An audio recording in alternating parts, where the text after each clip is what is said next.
I work with volunteers. I work with college students on busy persons retreats, in and out of campuses with volunteers. They come here and they get to work with St. Bernard Project in building houses. Since 2006, St. Bernard Project has built around 620 homes. That's just in New Orleans. We've built over 1,000 nationwide. Every year we have a little over 8,000 volunteers, and they come from all over the world. This is the third time I've been here, the third time working with the Ursulines, and the third time with the St. Bernard's Project. A couple of the teachers were talking in school and we said that we'd like to do something, we'd like to help other people, and they were asking me about my experiences, so I said I'd get in touch with Sister Regina and she agreed to have a group of us over. We heard about it through a friend who's also here, and she's worked with the St. Bernard Project 3 times already. It started with a really random conversation in work, and I said I feel like doing something to give back to sort of the community.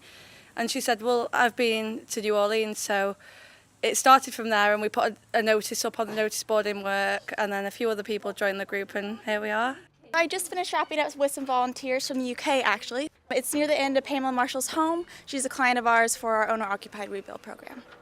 So I always like to ask all my groups, when you come down here, whether you're from the UK or from another city in Louisiana or from West Coast like I am, what do you learn about New Orleans once you leave here? It's 10 years later and a lot of people think that the project's finished or it's done or, America's just taking care of it because we're a first world country.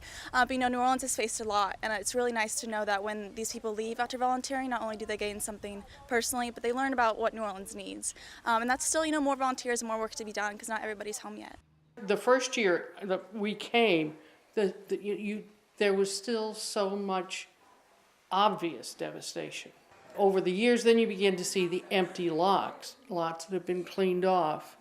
And it's so good to see so many places that you used to have the circles and the X's that they've been redone. So it really does feel good to see so much change going on. I never thought about all the work that goes into building a house, especially the mudding and all the screws that go in. So now I have a new appreciation for builders. Yeah, I can't wait to go home and tell everyone I mudded a house. Yeah, I used a power tool. I always feel really proud when I finish a wall or when we finish for the day.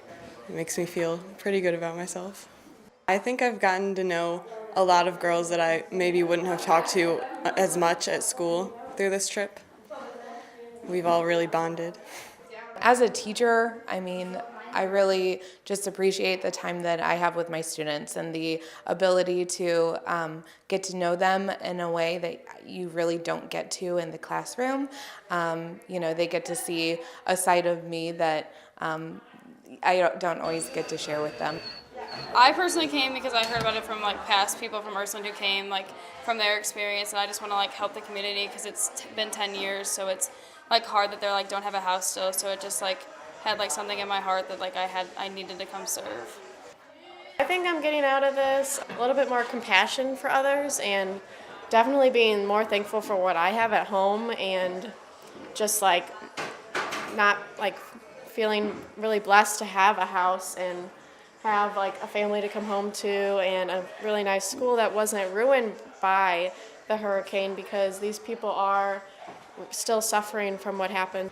Volunteers help us, and we could not do it without the help of volunteers. It wouldn't be affordably sold unless we had volunteer labor.